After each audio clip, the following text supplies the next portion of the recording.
الدنیا سجن المؤمن و جنت الکافر، کہ یہ دنیا مومن کے لیے قید خانہ ہے اور کافر کے لیے جنت ہے۔ قید خانے کی دو بڑی خصوصیتیں ہوا کرتی ہے۔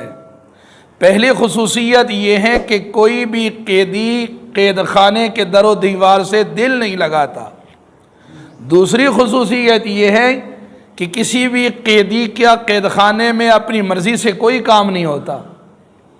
نہ یہ اپنی مرضی سے کوئی قیدی قید خانے میں سو سکتا ہے، نہ یہ اپنی مرضی کا کھانا کھا سکتا ہے، نہ یہ اپنی مرضی سے اٹھ سکتا ہے، نہ یہ اپنی مرضی سے پی سکتا ہے، اور نہ یہ اپنی مرضی سے لباس پہن سکتا ہے۔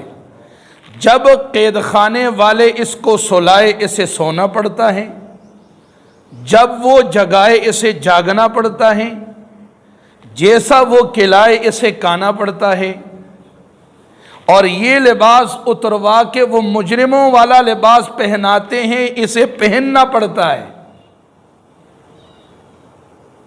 یہ چاہے یا نہ چاہے اس کی مجبوری ہے، یہ قیدی ہے۔ قید خانہ والوں کی جو مرضی ہوگی اسے یہ مجبوراً پورا کرے گا، کوئی چاہے یا نہ چاہے۔ تو یہ پہلی بات ہوئی کہ قیدی کا قید خانے میں کوئی کام اپنی مرضی سے نہیں ہوتا۔ دوسری خصوصیت، کوئی بھی قیدی کسی قید خانے سے دل نہیں لگا تھا۔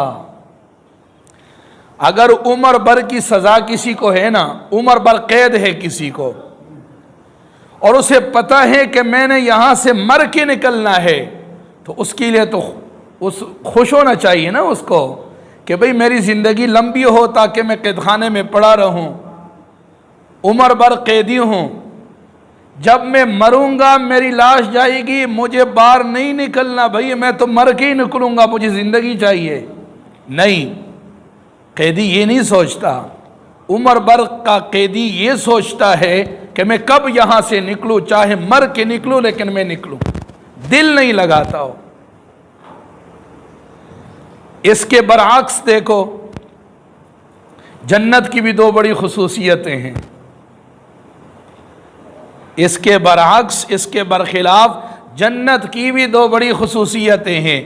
پہلی خصوصیت جنت کی یہ ہے کہ اہل جنت جنت میں ہر کام اپنی مرضی سے کریں گے۔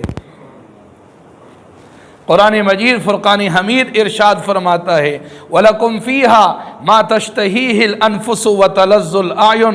اہل جنت جب جنت میں جائیں گے تو یہ کسی کے آرڈر کے پابند نہیں ہوں گے، یہ کسی کے حکم کے پابند نہیں ہوں گے، یہ کسی کے ماتحت نہیں ہوں گے۔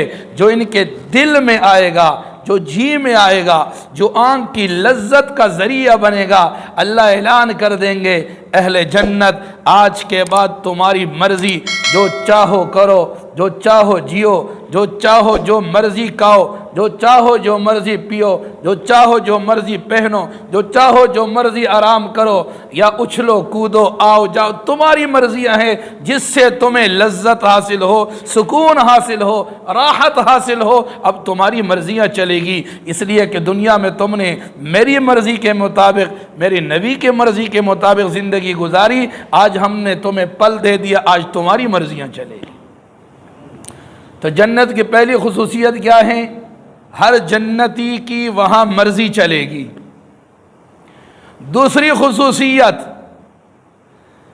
ہر جنتی جنت سے دل لگی کرے گا، جنت کے در و دیوار سے ایسی محبت ہو جائے گی کہ ہر جنتی چاہے گا کہ اب میں کبھی اس سے نہ نکلوں۔ اب جب یہ بات ہم سمجھ لے تو ہمیں رسول اکرم صلی اللہ علیہ وسلم کے فرمان کا یہ جو پہلا جملہ ہے الدنیا سجن المؤمن، کہ دنیا مؤمن کے لیے ہے۔ کس کے لیے؟ مؤمن کے لیے۔ وہ بندہ چاہے مرد ہے یا عورت جس نے اللہ اور رسول اللہ صلی اللہ علیہ وسلم پر ایمان لایا ہے، ایمان والے کے لیے دنیا قید خانہ ہے۔ اور میں نے دو خصوصیت قید خانے کی بیان فرمائی کہ سمجھنے میں آسانی ہو۔ اب مومن کے لیے دنیا قید خانہ ہے تو قید خانے میں مومن قیدی ہے۔ دنیا قید خانہ، मोमिन कैदी, और मोमिन जब दुनिया में कैदी बना और दुनिया कैद खाना बना तो कैद खाने में किसी भी कैदी की मर्जी नहीं चलती और किसी भी कैदी का दिल नहीं लगता। तो हर मोमिन की यहां मर्जी नहीं चलेगी, यहां मर्जी चलेगी तो अल्लाह की चलेगी, यहां मर्जी चलेगी तो रसूलुल्लाह की मर्जी चलेगी, यहां मर्जी चलेगी तो किताबुल्लाह की मर्जी चलेगी, यहां मर्जी चलेगी तो शरीअतुल्लाह की मर्जी चलेगी। जो अल्लाह चाहेगा, रसूल चाहेगा, मुमिन ऐसा ही करेगा। जो मुमिन चाहे वो नहीं चलेगा, जो अल्लाह और रसूल चाहे वो मर्जी चलेगी। तो पता चला कि जिसने कलमा पढ़ा है उसकी रात दिन की जिंदगी दुनिया कैद खाने में कैदी की तरह है। अब वो जब कदम उठाएगा तो वो सोचेगा मेरी मर्जी पे नहीं उठेगा, मेरे रब ने क्या हुक्म दिया है, मेरी रब की मर्जी क्या है, रसूलुल्लाह की मर्जी क्या है, मैं कदम उठाऊं या रोक लूं, पीछे हटूं या आगे जाऊं, मैं ये काम करूं या ना करूं, मैं यहाँ देखूं या ना देखूं, मैं यहाँ सो जाऊं या ना सोऊं, मैं यहाँ ऐसा करूं या ना करूं, मैं ये खाऊं या ना खाऊं, मैं ये पीऊं या ना पीऊं, मैं ये पहनूं या ना पहनूं, मैं इस महफिल में बैठूं जाके शिरकत करूं या ना करूं, मैं ये खरीदूं या ना खरीदूं, मैं ये करूं या ना करूं। तो यहाँ मेरे भाइयों, मेरे अजीजों, मुमिन के लिए दुनिया कैद खाना है और कैदी की मर्जी नहीं चलती। यहाँ मुमिन मर्जी नहीं चलाएगा। अगर मुमिन दुनिया कैद खाने में मर्जी चलाएगा तो फिर उसके बाद मुजरिम के साथ जो सलूक होता है, अल्लाह ना करे कोई बदबख्त मुमिन अगर मर्जियां चलाता मर गया तो मुजरिम बन के मरेगा, फिर वहां उसके साथ सलूक भी मुजरिमों वाला किया जाएगा। दूसरा जुमला इस हदीस मुबारक का, व जन्नतुल काफिर, दुनिया काफिर के लिए जन्नत है। तो जन्नत की भी दो खुसूसियतें मैंने जिक्र की कि जन्नत में हर जन्नती का दिल लगेगा और उसकी मर्जियां चलेगी। तो दुनिया काफिर के लिए जन्नत है। काफिर अपनी इस दुनिया वाली जन्नत में जो चाहे जो मर्जी करे, कोई उससे नहीं पूछेगा जिना क्यों किया, काफिर से कोई नहीं पूछेगा शराब क्यों पी, काफिर से कोई नहीं पूछेगा तूने डकैती क्यों की, तूने कत्ल क्यों किया, काफिर से कोई नहीं पूछेगा तूने हराम मुर्दार खिंजीर क्यों खाया, सूअर क्यों खाया, काफिर से कोई नहीं पूछेगा तूने कुत्ता और सांप और बिच्छू और फलां हराम मुर्दार जानवर को क्यों खाया, काफिर से कोई नहीं पूछेगा तूने अड़ोस पड़ोस के हुकूक को क्यों ज़बह किया, माँ बाप को क्यों धक्के मारे, घर से क्यों निकाला, काफिर से कोई नहीं पूछेगा तूने नमाज क्यों ना पढ़ी, तूने हज क्यों अदा ना किया, तूने ज़कात क्यों ना दी, काफिर से कोई नहीं पूछेगा तूने कुर्बानी क्यों ना की। काफिर से एक सवाल करेगा मेरा रब, और वो ये होगा तू ईमान क्यों ना लाया। ये सारे सवालात ईमान वालों से होंगे। ईमान के बाद इंसान अहकाम खुदा का मुकल्लफ है। ईमान जो ना लाए उससे अल्लाह कैसे पूछेगा तू नमाज क्यों नहीं पढ़, तूने जिना क्यों किया, तूने शराब क्यों पी। वो तो अभी ईमान ही नहीं लाया, उसने तो माना ही नहीं है, उससे कैसे पूछा जाएगा। अल्लाह का कानून ये मोमिन के लिए है। जो ईमान ला के रब रसूल से वादा करे मैं तेरे हुक्म में चलूंगा, फिर खिलाफ वर्जी करे, अब हक बनता है पूछा जाए तूने वादा किया था अब क्यों खिलाफ चला। तो मोमिन ने, काफिर ने तो वादा ही नहीं किया भाई, उससे अल्लाह एक सवाल पूछेगा और वो क्या होगा, ईमान क्यों ना लाए। तो जन्नत दुनिया की किसके लिए, काफिर के लिए। वह जन्नतुल काफिर, ये दुनिया काफिर की लिए जन्नत है। तो जन्नत में हर जन्नती की मर्जी चलेगी और हर जन्नती जन्नत से दिल लगी करेगा। तो काफिरों के लिए ये दुनिया जो जन्नत है, कोई भी काफिर जो मर्जी यहां करना चाहे वो कर सकते हैं, और कोई भी काफिर जो मर्जी यहां दिल लगी रखना चाहे वो लगा सकते हैं। लेकिन मुमिन की यहां मर्जी नहीं चलेगी और मुमिन दुनिया से दिल लगी नहीं करेगा। काफिर को इजाजत है कर।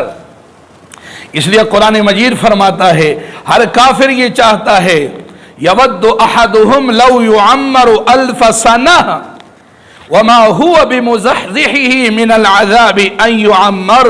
काफिरों में हर एक चाहता है कि हमें 1000 साल जिंदगी मिल जाए, 1000 साल जीना चाहते, इसलिए कि उनकी जन्नत है, ये उनकी जन्नत है, ये उनकी मर्जियां है। उनके दिल में आया तो बाप ने बेटी से जिना कर दिया, नो टेंशन। उनके दिल में आया तो बेटे ने मां से जिना कर दिया, नो टेंशन। जाओ यूरोप के ममालिक में देखो, हर 10वां घर ऐसा है जहां मां बेटे और बेटी और बाई का पता नहीं चलता, क्योंकि उनका ईमान नहीं, दीन नहीं, शरीयत नहीं। ये उनकी जिंदगी दुनिया वाली जन्नत है। जैसे जन्नती जन्नत में जो चाहेगा करेगा, वो यहां जो चाहते कर रहे हैं, वो कर रहे हैं।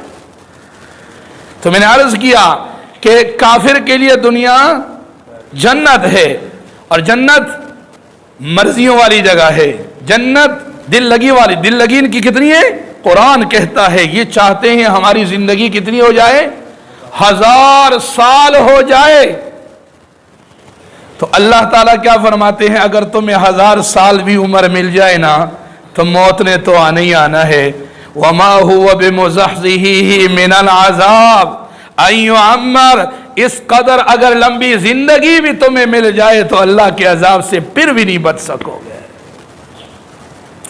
तो मेरे भाइयों, मेरे अजीजों, मुअमिन और काफिर के दरमियान फर्क रसूलुल्लाह सल्लल्लाहु अलैहि वसल्लम ने समझा दिया। इस हदीस में मुअमिन और काफिर के दरमियान फर्क रसूलुल्लाह सल्लल्लाहु अलैहि वसल्लम ने खुद समझा दिया कि मोमिन वो होगा जो दुनिया में मर्जी नहीं करेगा, दुनिया से दिल लगी नहीं रखेगा, बल्कि राहगीर और मुसाफिर की तरह जिंदगी गुजारेगा और मौत को अपने लिए तोहफा समझेगा कि मेरी आखिरत वाली जिंदगी हमेशा वाली है, कामयाब असल जिंदगी है। ये तो मकसद है, बस ये जिंदगी तो मकसद ही है। यहां तो ये मकसद है मेरा कि मैं अल्लाह रसूल के आमाल फरमान के मुताबिक करके उनको राजी कर सकूं। ये तो मौत को गले लगाना चाहता है। वाह या रसूल अल्लाह, तेरे सहाबा पे कुर्बान जाओ। हजरत बिलाल, हबशा का रहने वाला, मुअज्जिन नबवी सल्लल्लाहु अलैहि वसल्लम, मौत का वक्त है, नज़ा में है, मुस्कुरा रहे हैं और हंस रहे हैं। सरहाने बेटे लोगों ने पूछा, बिलाल क्या हुआ? कहने लगा, तुम्हें पता नहीं है, गदन नल्का मुहम्मदन व अस्हाबहु। अभी मरा, उधर रसूलुल्लाह हार लेके खड़े होंगे, मेरे नबी के सहाबा इस्तिकबाल को खड़े होंगे, और दुनिया कैदखाना है। कैदखाने से मोमिन मौत से छुटकारा पाता है। जब मैं मरूंगा तो रिहा हो जाऊंगा, उधर रसूलुल्लाह और सहाबा इस्तिकबाल को आए होंगे, मैं खुश ना हूं। मोमिन तो ऐसा फिर समझता है, गदन नल्का मुहम्मदन व अस्हाबहु, जैसे मैं मरूंगा तो कल मोहम्मद अरबी सल्लल्लाहु अलैहि वसल्लम और अल्लाह के नबी के सहाबा से मेरी मुलाकात हो। ये मोमिन का शेवा है, ये मोमिन की निशानी है।